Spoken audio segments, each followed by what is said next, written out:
کہ شریعت نے کیا رہنمائی کی ہے اور کیا تعلیمات دی ہیں اس حوالے سے، مریض کو سب سے پہلے سمجھ لینا چاہیے کہ اللہ رب العالمین انہی بندوں کو آزماتا ہے، آزمائش میں مبتلا کرتا ہے، بیماریوں میں مبتلا کرتا ہے جو اس کے نزدیک محبوب ہوتے ہیں۔ حدیث شریف میں آپ صلی اللہ علیہ وسلم فرماتے ہیں ان اللہ تعالی اذا حب قوما ابتلاهم، جب اللہ تعالیٰ کسی بندے سے محبت کرتا ہے، جن لوگوں سے محبت کرتا ہے انہیں آزمائش میں مبتلا کرتا ہے۔ تو اس ناحیے سے گویا آپ کو خوش ہونا چاہیے، آپ پر جو مرض کا حملہ ہوا ہے، بیماری کا حملہ ہوا ہے، یہ اس بات کی ایک علامت ہے کہ شاید آپ اللہ تبارک و تعالیٰ کے محبوب بندوں میں سے ہیں۔ اسی مفہوم کو لسان نبوت نے بخاری شریف کی ایک روایت میں دوسرے الفاظ میں یوں بیان کیا کہ من یرید اللہ بہ خیرا یصب منہ، اللہ تعالیٰ جس بندے کے ساتھ بھلائی کا ارادہ کرتا ہے اس پر مصیبتیں لاتا ہے، بیماریاں لاتا ہے، امراض لاتا ہے، اور ان بیماریوں کا آنا اس بات کی علامت ہے کہ اللہ تعالیٰ نے خیر کا ارادہ کیا اس بندے کے ساتھ۔ ایک اور حدیث میں آپ صلی اللہ علیہ وسلم فرماتے ہیں اذا اراد اللہ بعبد خیرا عجل له العقوبة فی الدنیا، کہ جب اللہ تعالیٰ کسی بندے سے خیر کا اور بھلائی کا ارادہ کرتا ہے تو اس کے گناہوں کی سزا آخرت سے پہلے اسے دنیا میں دے دیتا ہے۔ مطلب یہ ہے مرض کا جو حملہ ہوا ہے، بیماری جو آئی ہے، تو اس ناحیے سے آپ کو خوش ہونا چاہیے کہ اللہ تبارک و تعالیٰ نے آپ کے ساتھ خیر کا ارادہ کیا ہے، بھلائی کا ارادہ کیا ہے۔ یہ بیماری آپ کے گناہوں کا کفارہ بنے گی، آپ کی لغزشیں دھل جائیں گی، آپ کی خطائیں معاف ہو جائیں گی، اور اگر آپ نیک ہیں تو یہ بیماری آپ کے درجات کی بلندی کا باعث بنے گی۔ اس ناحیے سے مریض کے لیے شریعت سکون کا ایک مضبوط سہارا فراہم کرتی ہے۔ شرط یہ ہے کہ مریض اللہ تعالیٰ کی تقدیر کے اس فیصلے سے راضی ہو، شکوے نہ کرے، شکایتیں نہ کرے، کہے کہ پروردگارا تیرا فیصلہ ہے، تیری مرضی ہے کہ میں بیمار رہوں، منظور ہے۔ تو اللہ کے فیصلے سے آپ رضامندی کا اظہار کریں گے تو آپ کو یہ تمام فضیلتیں حاصل ہوں گی، گناہوں کے کفارے کی اور درجات کی بلندی کی۔ پریشان تو ان لوگوں کو ہونا چاہیے جو بیمار نہیں ہوتے ہیں، واقعتاً سوچنا چاہیے ان لوگوں کو جو کبھی بیمار نہیں ہوتے ہیں۔ امام بخاری رحمۃ اللہ علیہ نے الادب المفرد میں حدیث روایت کی ہے، ابو ہریرہ رضی اللہ تعالیٰ عنہ راوی ہیں کہ نبی کریم صلی اللہ علیہ وسلم نے ایک بدو سے پوچھا کہ جانتے ہو ملدم کیا ہے؟ ملدم بخار کو کہا جاتا ہے۔ اس بدو نے کہا مجھے نہیں معلوم کہ بخار کیا چیز ہوتی ہے۔ اس نے پہلے تو کہا بخار کسے کہتے ہیں؟ تو نبی کریم صلی اللہ علیہ وسلم نے کہا حر بین الجلد واللحم، گوشت اور چمڑی کے درمیان گرمی کا پیدا ہونا۔ اس بدو نے کہا مجھے آج تک نہیں معلوم کہ بخار کیا ہے، کبھی بخار آیا ہی نہیں اس کو۔ پھر آپ صلی اللہ علیہ وسلم نے پوچھا جانتے ہو درد سر کسے کہتے ہیں؟ بدو نے کہا مجھے یہ بھی نہیں معلوم کہ درد سر کسے کہتے ہیں، اسے درد سر کبھی آیا ہی نہیں۔ یہ کہہ کر جب وہ بدو جانے لگا تو نبی کریم صلی اللہ علیہ وسلم نے فرمایا کہ اگر کوئی شخص کسی جہنمی کو دیکھنا چاہتا ہے تو اس شخص کو دیکھ لے، نعوذ باللہ۔ تو دیکھو جو بیمار نہیں ہوتا اسے ڈرنا چاہیے۔ اور سلف کے بارے میں آتا ہے کہ وہ اگر بیمار نہ ہوتے تو رویا کرتے تھے، تنہائیوں میں رویا کرتے تھے کہ ہم بیمار نہیں ہو رہے ہیں، کہیں اللہ تعالیٰ ناراض تو نہیں ہے ہم سے۔ تو ایک مریض اور بیمار کی تسکین کا یہ بنیادی تصور ہے کہ اللہ تعالیٰ نے اس کے ساتھ خیر کا ارادہ کیا ہے، بھلائی کا ارادہ کیا ہے، اسی لیے اللہ تعالیٰ نے اسے مرض میں مبتلا کیا ہے۔ اللہ کے اس فیصلے سے راضی رہنا چاہیے سب سے پہلے۔ عبداللہ بن مسعود رضی اللہ عنہ کہتے ہیں، بخاری شریف کی روایت ہے، ایک مرتبہ میں نبی کریم صلی اللہ علیہ وسلم کے پاس گیا، دیکھا کہ شدید بخار لاحق ہے آپ کو۔ تو میں نے پوچھا اللہ کے نبی کیا بخار ہے؟ تو آپ نے فرمایا انی اوعک کما یوعک رجلان منکم، کہا کہ ابن مسعود جب مجھے بخار آتا ہے تو مجھے اتنی تکلیف ہوتی ہے جتنی تکلیف کہ تم میں سے 2 افراد کو ہوتی ہے۔ 2 امتیوں کو ہونے والی تکلیف بخار میں نبی کریم صلی اللہ علیہ وسلم کو ہوا کرتی تھی۔ تو دیکھو اللہ کے نبی ہیں، نبی رہتے ہوئے بخار آ رہا ہے آپ کو، اور بخار بھی ایسا شدید بخار کہ سبحان اللہ عام امتیوں سے بڑھ کر اس کی تکلیف۔ ایک مرتبہ تو یہاں تک ہوا آپ صلی اللہ علیہ وسلم کے ساتھ، آپ سواری سے گر پڑے، فریکچر ہو گیا آپ صلی اللہ علیہ وسلم کو، کئی دن آپ صلی اللہ علیہ وسلم نے بیٹھ کر نماز پڑھی۔ تو لہٰذا جو نیک لوگ ہوتے ہیں، صالح لوگ ہوتے ہیں، متقی لوگ ہوتے ہیں، یا جن کے ساتھ اللہ تعالیٰ خیر اور بھلائی کا ارادہ کرتا ہے، اللہ تعالیٰ انہیں امراض میں مبتلا کرتا ہے۔ اور مریض کو، بیمار کو اس ناحیے سے بھی اطمینان کی سانس لینا چاہیے، خوش ہونا چاہیے کہ یہ بیماری اس کے گناہوں کا کفارہ بنے گی، اس کے گناہ دھل جائیں گے، یہ بیماری اسے گناہوں سے پاک کرے گی۔ ایک صحابیہ ام الصائب ان کا نام تھا، بخار میں مبتلا تھیں، کانپ رہی تھیں۔ آپ صلی اللہ علیہ وسلم ان کے پاس گئے، جا کے کہا کیا بات ہے؟ تو ام صائب رضی اللہ عنہا نے کہا الحمى لا بارک اللہ فیہا، کہا کہ یہ بخار آ گیا ہے، اور انہوں نے کہا کہ اللہ اس میں برکت نہ دے، لا بارک اللہ فیہا۔ تو نبی کریم صلی اللہ علیہ وسلم نے کہا لا تسب الحمى، بخار کو گالی مت دو، بخار کو گالی مت دو۔ کہا کیوں؟ کہا کہ اس لیے کہ یہی بخار ہے جو مومن کو گناہوں سے ویسے ہی پاک کرتا ہے جس طرح کہ لوہا بھٹی میں تپنے کے بعد پاک ہوتا ہے، صاف ہوتا ہے۔ تو معلوم ہوا مرض کو کبھی گالی نہیں دینا چاہیے، بیماری کو کبھی برا بھلا نہیں کہنا چاہیے، اس لیے کہ یہ چیز ٹھیک ہے، مصیبت ضرور ہے، تکلیف ہو رہی ہے، لیکن یہ آپ کے گناہوں کی بخشش کا ذریعہ بن رہی ہے۔ اور ایک دوسری حدیث میں نبی کریم صلی اللہ علیہ وسلم نے فرمایا کہ بندہ جب بیمار ہوتا ہے تو اس کے گناہ ویسے ہی معاف ہوتے ہیں جس طرح کے موسم خزاں میں درخت کے پتے جھڑتے ہیں، ہوا کے ہلکے سے جھونکے پر بھی درخت کے پتے گرنے لگتے ہیں۔ پیارے نبی صلی اللہ علیہ وسلم نے فرمایا کہ بیماری کی وجہ سے، مرض کی وجہ سے ویسے ہی انسان کے گناہ بھی معاف ہوتے ہیں۔ احادیث میں آپ صلی اللہ علیہ وسلم نے یہاں تک فرمایا کہ ایک مومن کو اگر اس زندگی میں چونٹی بھی کاٹتی ہے تو چونٹی کی کاٹ کی تکلیف سے بھی اس کے گناہ معاف ہوتے ہیں۔ ایک مومن کے پیر میں کانٹا چبھتا ہے تو کانٹا چبھنے کی تکلیف پہ بھی اس کے گناہ معاف ہوتے ہیں۔ ایک مومن کو کوئی غم لاحق ہوتا ہے، اس غم کی وجہ سے بھی اس کے گناہ معاف ہوتے ہیں۔ ایک مومن کو ٹینشن لاحق ہوتا ہے، ٹینشن کی وجہ سے اس کے گناہ معاف ہوتے ہیں۔ مومن پر مایوسی چھاتی ہے، مایوسی کی وجہ سے اس کے گناہ معاف ہوتے ہیں۔ یعنی مطلب یہ ہے کہ ایک مومن کو غمزدہ اور رنجیدہ کرنے والی جو بھی بات زندگی میں لاحق ہوتی ہے اس کے گناہوں کا کفارہ بنتی ہے۔ جب چونٹی کی کاٹ کی تکلیف، کانٹے کے چبھنے کی تکلیف، اس سے ہمارے گناہ معاف ہوں تو ذرا سوچو یہ بڑے بڑے امراض، کینسر کا مریض ہے، کینسر کا مریض کتنی تکلیف اٹھاتا ہے، کتنا درد ہوتا ہے، کتنا وہ تڑپتا ہے، دیکھنے والے تڑپ جاتے ہیں، اس کی حالت پہ دیکھنے والوں کو رحم آ جاتا ہے۔ اللہ کا فیصلہ ہے، لیکن اس مریض کے لیے بشارت ہے کہ یہ تکلیف اس کے گناہوں کا کفارہ بن رہی ہے، اس کے درجات کو بلند کر رہی ہے۔ رب العالمین نے اس کے ساتھ خیر چاہا ہے، رب العالمین نے اس کے ساتھ بھلائی چاہی ہے، اس ناحیے سے اسے رب کے فیصلے سے راضی رہنا چاہیے۔ حرف شکایت زبان پہ نہیں لانا چاہیے، اللہ سے صبر کا حوصلہ مانگنا چاہیے، اللہ تعالیٰ سے صبر کی توفیق مانگنی چاہیے۔ صبر کی توفیق مانگو، رب العالمین ضرور صبر کی توفیق دے گا، اور صبر کا حوصلہ بھی رب العالمین ضرور بس ضرور دے گا۔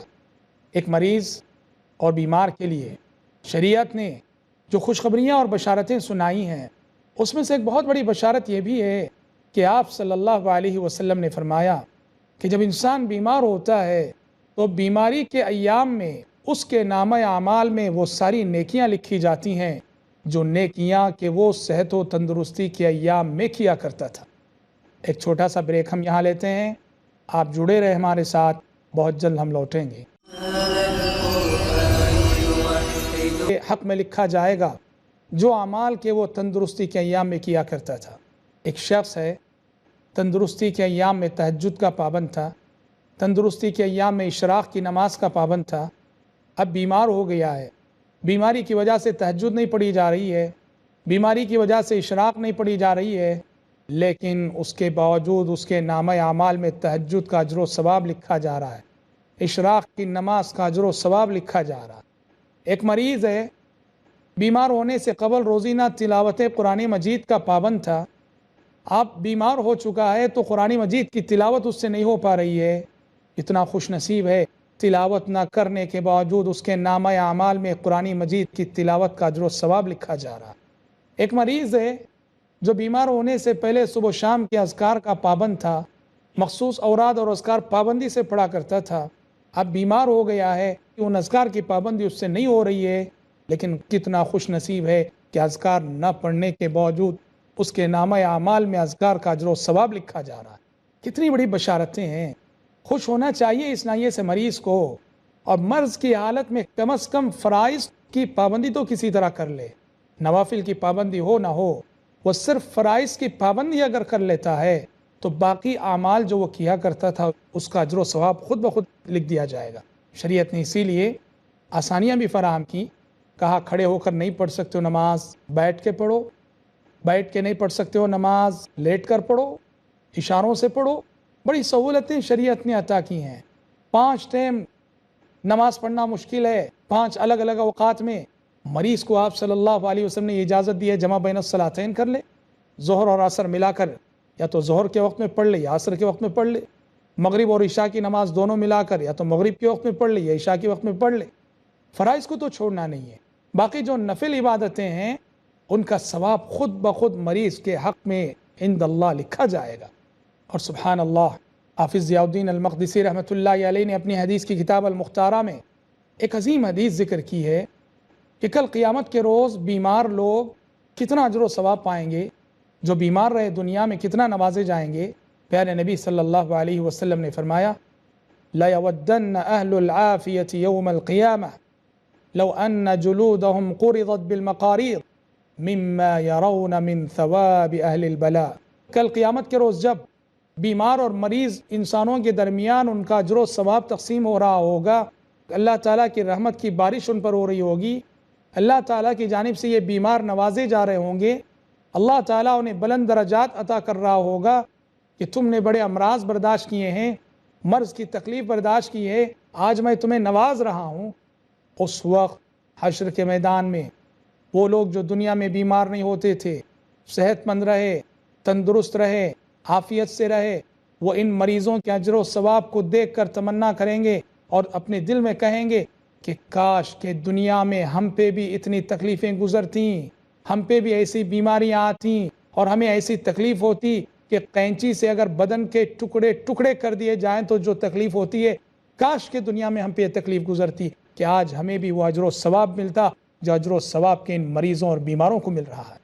امت کے مریضوں اور امت کے بیماروں، کتنی بڑی تسلی کی بات نبی کریم صلی اللہ علیہ وسلم نے کہی ہے، کتنے عظیم اجر و ثواب کی بشارت نبی کریم صلی اللہ علیہ وسلم نے سنائی ہے، تو لہٰذا آپ کو مایوسی کا شکار ہرگز نہیں ہونا چاہیے۔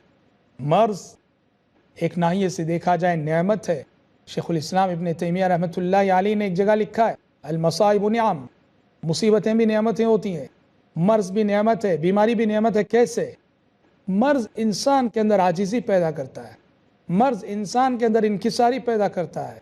جو انسان بیمار ہونے سے پہلے مغرور تھا، بیمار ہونے کے بعد اس کا سر غرور جھک جاتا ہے، اور مرض کی حالت میں انسان کو اپنی غلطیاں یاد آتی ہیں، لوگوں سے معافی مانگنے لگتا ہے، رب العالمین کی زیادہ سے زیادہ عبادت کرنے لگتا ہے۔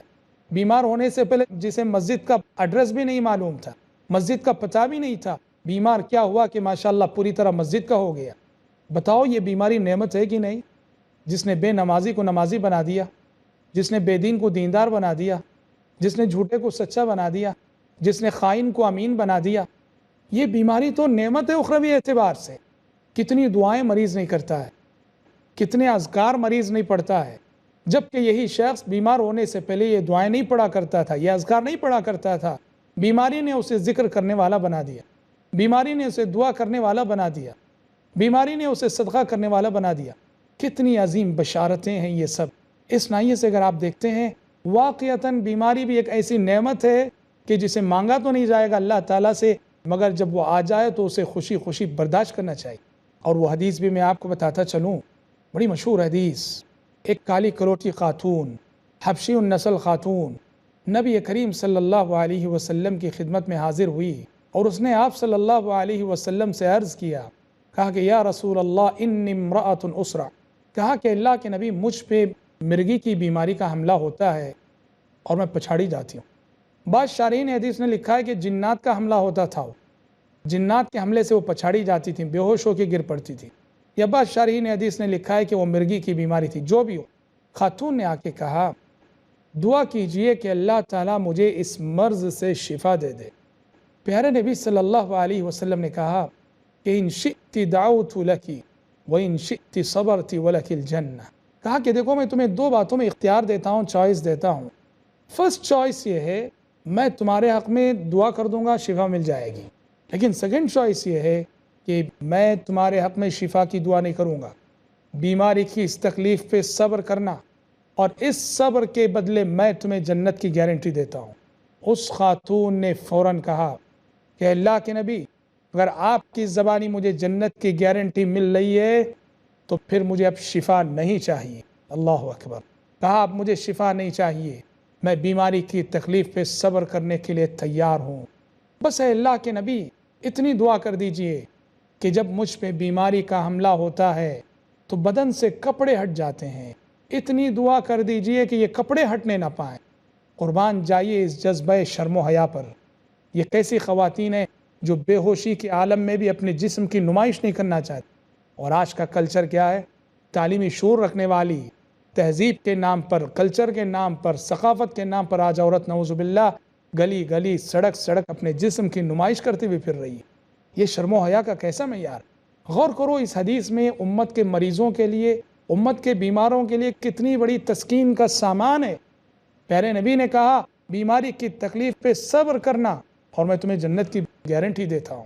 جنت کی طلب اگر ہو دل میں، آخرت بنانے کی تڑپ ہو اگر دل میں، تو کوئی بیمار بیماری کو برا نہیں سمجھے گا، وہ دل سے راضی رہے گا، بھلے سے تکلیف ہو برداشت کر لے گا۔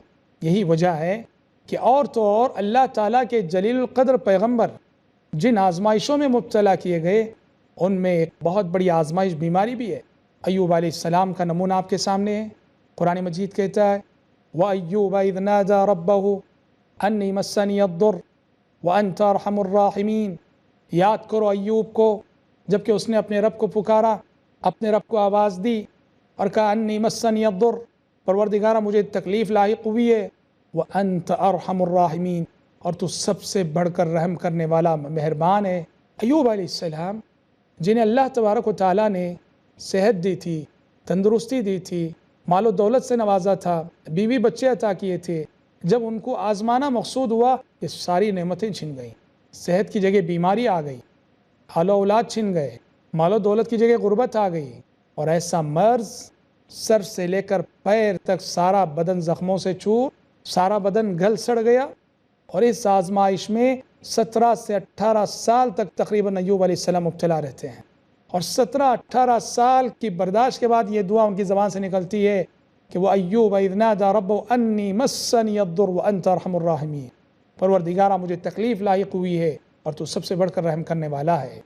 اہل علم کہتے ہیں مریضوں اور بیماروں کو ایوب علیہ السلام کی یہ دعا ہمیشہ ورد زبان کر لینا چاہیے، جس میں دبے الفاظ میں شفا کی درخواست بھی ہے اللہ تعالیٰ سے، مگر ساتھ میں کوئی شکایت بھی نہیں ہے، تقدیر کے فیصلے سے رضامندی کی بات بھی ہے۔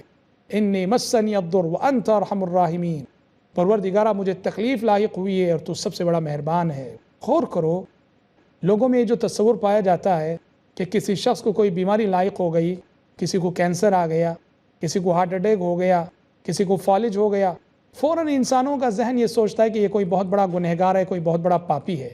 یہ سوچ